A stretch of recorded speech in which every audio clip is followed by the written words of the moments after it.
thanks for stopping by. Today we're talking about the future of customer engagement for product market fit. Our facilitator is Daryl Glover, a well-accomplished business consultant and pharmacist consultant who has worked in a variety of industries. Welcome, Daryl. Hey, Gene. Great talking with you again.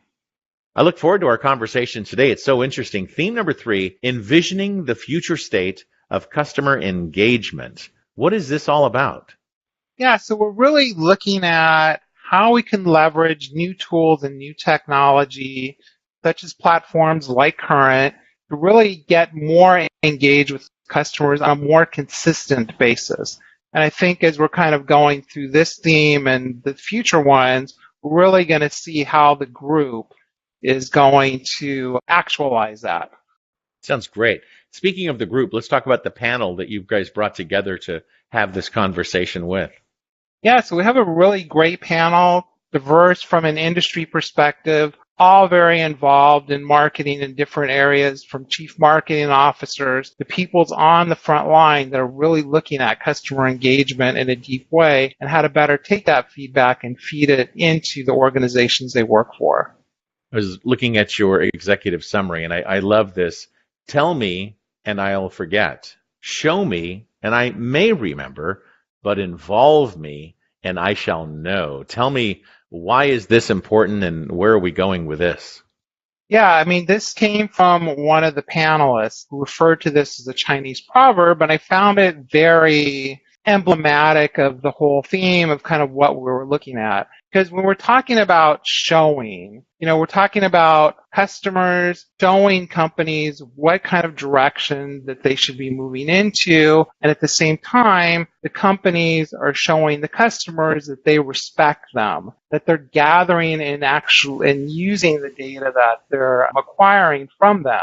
And because they're both actively involved and engaged in this conversation, then they're able to both sides to remember. So if we kind of look at this, it's really about, as one of the panelists mentioned, about co-design, really partnering with your customers, and having that kind of really close relationship to go moving from a transactional environment to where it's kind of more continuous, where it's kind of high impact. And what's really crucial is it's not just the particular group, whether it's marketing or sales or product development, interacting with the customer, but really picking metrics that can be applied across the entire organization, aligning them together. So as this feedback from the customer is going upstream, it can be used so that everybody within the organization can succeed as well. Sounds great. Let's get into key point number 1. What were the attributes of the impact of this? Yeah, so, I think the first key point, as Corolla pointed out, it's really about the human touch, the human focus.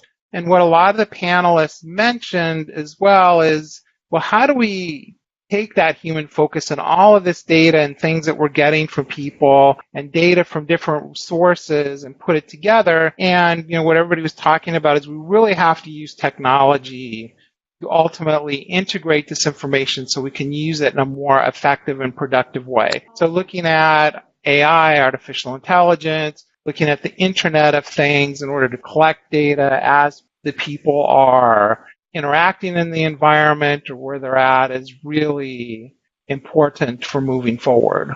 And then in key point number 2, you talk about the attributes of always being on. Tell me what this means. What does this mean, always on? Yeah, so really instead of, as we said in the summary, having this kind of transactional one-off relationship or bringing people together for a one-time event or for a few days, it's really about getting continuous feedback. Because as we know, in terms of quality and in terms of improvement, we really want a continuous feedback loop. And being always on, always connected with customers or with different segments of your customers, you can really get that feedback and get that actionable benefit. And as was pointed out by Mark, we're kind of looking at collecting information. We're going through discovery through that collection of the information and then applying it forward. But what's really important as well is making sure that the person providing that feedback to you, our external customers, that they're being rewarded, that they understand that their feedback's important and how it's going to be applied. And, a lot of these conversations happen after you've had the engagement with them or had them on site to talk with them or in a forum such as with Currnt. You need to go back to them and say, hey, your input led to this, and this is how we go, so they get that continuous feedback as well. So I know you had a really great conversation with the panel, but let's talk about these three that really stood out for this go round. Yeah, I think all of them made some really strong contributions throughout the panel. As you can see, they're also kind of very diverse in their backgrounds and what their focus is. And so that's really good because it shows that across different aspects of an organization, people focused in different areas, such as social selling, or as having the overview as a chief marketing officer, or focus on product, they all require the same thing. And that should give people confidence that within their organization, different areas can benefit from having this type of always-on experience. So in sort of listening to you talk about theme number 3, it kind of sounds like this is all coming together to create something. Is that something coming up in theme number 4? What is this thing that's coming from this conversation?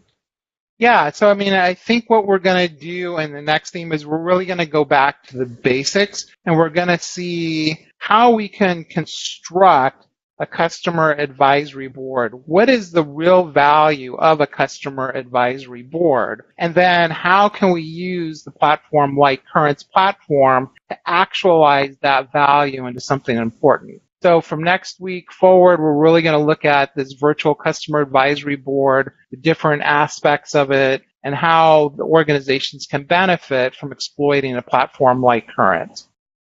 It's so critical to always be on, right? Because you kind of think about before texting, when you send an email, you sort of knew you were going to probably get a response. But it seems like since texting, you send an email, you almost want an immediate response to the email, right? It's frustrating if you have to wait, right? Yeah, no, that's absolutely true. And that's really the benefit of having the time when you understand that, you can have a platform like Currnt that has the 24/7 openness so that people can respond when they have time to respond. And this is always critical.